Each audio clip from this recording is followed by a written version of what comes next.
I have fun making everybody squirm. So I know how to make everybody squirm, regardless of race or religion. I know how to do it, and I do enjoy it a lot. But I want them to know that it's not a cheap shot. I'm doing it because I'm raising a point. So I think if you watch me and you like understand my material, you get that I struck a chord to make you uncomfortable, because you're gonna remember that being uncomfortable, you learn a lesson from pain. So I want you to have a little bit of pain so you can remember it, and hopefully whatever I said at that moment stays with you forever. I believe in diversity. You guys believe in diversity? Yeah, me too. That's why I want my daughter to be the first black female mass shooter. Yeah, my girlfriend is white, which means she'll be mixed, but that's not what they'll say in the paper. Yeah. Mostly black woman, breaks color barrier. Dad proud? Yeah, I thought you guys believed in diversity.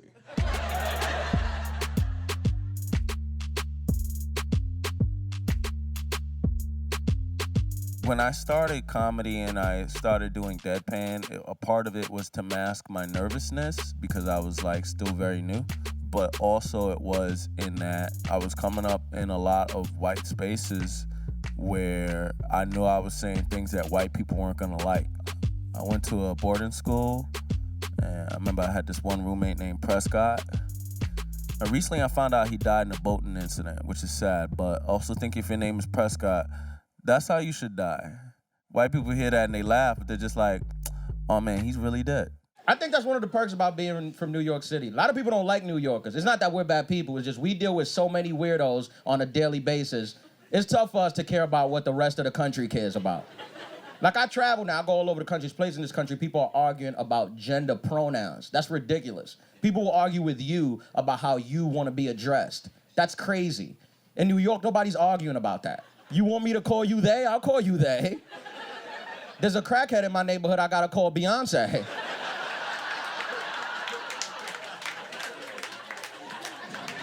That's what he go by. He told us one day at the bus stop. He was like, yo, my name is Beyonce. And then he started peeing on the bus. Everybody was like, oh, Beyonce, lemonade, we got it. We don't got time to argue with you. We gotta go to work. This is New York City. I'll call you whatever you want to be called. There's some performers who do jokes that are just like super woke, but they're not like the funniest jokes, but they're the wokest jokes. And I think some not black people were like, oh, we love this because we're learning something. Or I'm, on the other hand, I'm like, oh, I'm trying to go for the funniest things. There'd be some wokeness in the jokes. It's a tough time to be a black woman. It's an even worse time to be a white guy. No, I mean that. Truly, seriously, to all the white men in the house, I just want to say in solidarity, howdy, brothers, okay? Howdy. I see every single one of you. I do. It's tough. White guys, I feel like you get characterized so much in the media as being, very angry, very irate and violent. But I feel like the white dudes that I know, it's like a lot of anxiety, They're all like trying to be just like ally number one. I love you, I help you, I hear you, and it's like, I don't know, they're all in this competition to be like the wokest boy, Which is also the title of the Timothée Chalamet movie I'm writing. When Tracy Morgan had the bit about, I think if his son turned gay and he might like try to stab his son or something, I'm paraphrasing, I wasn't at the show. Somebody writes a blog about that, they took Tracy out of here. We don't like him. Tina Fey has to go defend Tracy Morgan, do all these things, and everyone's just like, no, well, how can you say that, Tracy? How can you say that? Not putting into perspective like, okay, where is Tracy from? Why he might think that way. It's not about that. How dare you say that? You can't say that. And everybody hates Tracy. Then, glad that he's great now, but has the accent. Everybody's like, oh my God, Tracy. It's like, yeah, well, where was that humanity when he was saying these jokes? If something comes from a good place, if it's not from a place of hatred and it's a place from trying to be funny, then maybe we shouldn't judge people as much. And I think for black community, it's like you say the wrong thing and get out of here, nigga. You know what I mean? It's rough.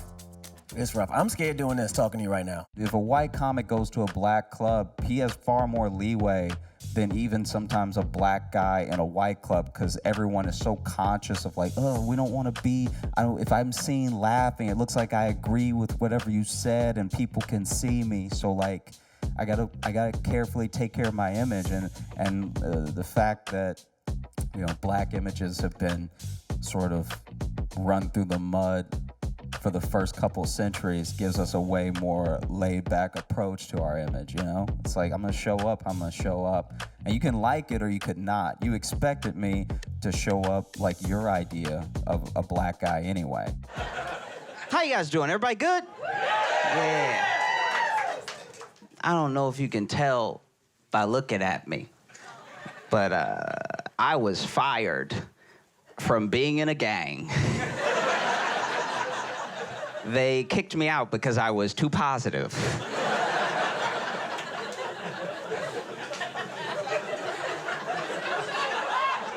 They were like, "Why you always smiling, dog?" I'm like,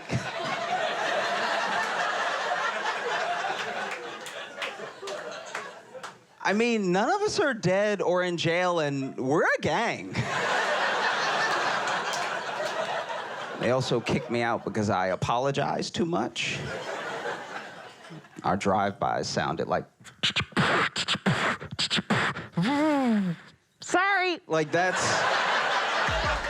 Whereas I think that white people have to curate their words and they have to curate their approaches to things in a very specific way because people do have these assumptions about them that don't fly anymore. That's a tough spot to be in. I think it's half political correctness and I think the other half is guilt. And the guilt is like, I don't know what to do with that. It's weird if you're proud, but it's also weird if you're too guilty. Like, if you're a white person and you're 150, you probably did something, You probably did something just terrible, But if you're 20, you just got here. I don't know what I expected from you. I can say anything I goddamn want racially, and white people have to sit there and take it. I am evil, yes. It's like, come on, man. We would be on your side. In talking to white people, we would be on your side a lot more if you would, just not ever talk about how you feel about anything racial. We'll catch up to you. Now, serious, because black people on the edge of going, what the fuck is Obama doing? But it's too many white people outwardly hating him, so we can't. We go, if you shut up, I'll be against them. Like, stop. I'm having rallies and all kinds of stuff. I'm telling you, I'm this close to... I'm mad at them because I thought I would have a white slave by now. I thought it was Vengeance Day. I thought I had me a white family. Oh, big old fat white girl gonna warm my bed up. Get upstairs, Susan.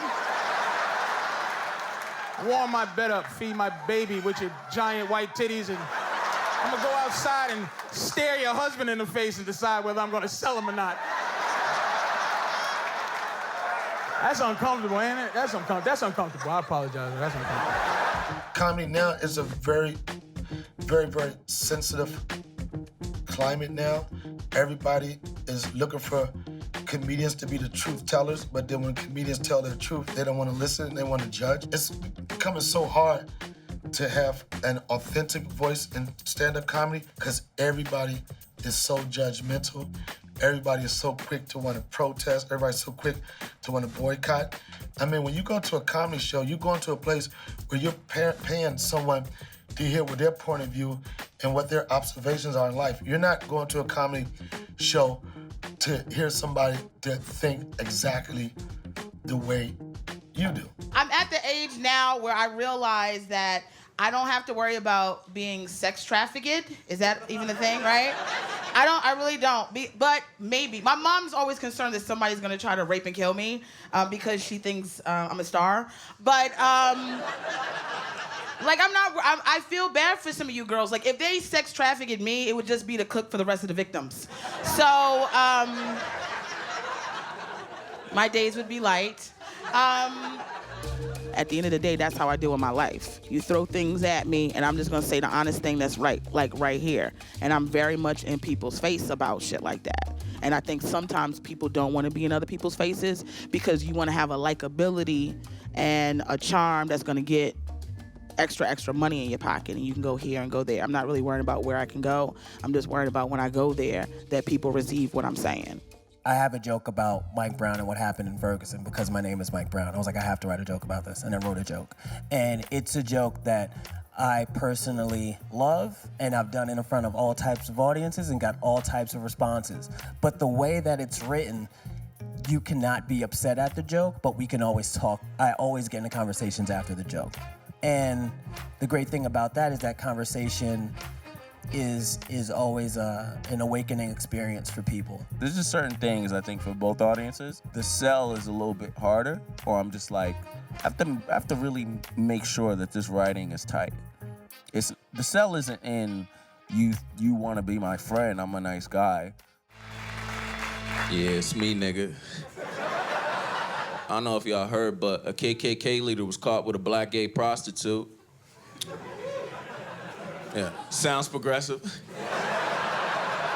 He hates blacks, he hates gays, when they're together for some reason. He's like, oh, I dabble. It's like 2 things he hates became something he loves, you know? I get it, I hate mayonnaise and tuna fish. But when they're together, who would've known? I'm kind of like a dark, like warm blanket, you know? Like I might scratch you a little bit, you know? I'm like, when I'm smiling, it's less I'm smiling, or it's more I'm showing my teeth. More like, oh man, I'm about to smack you with the next one.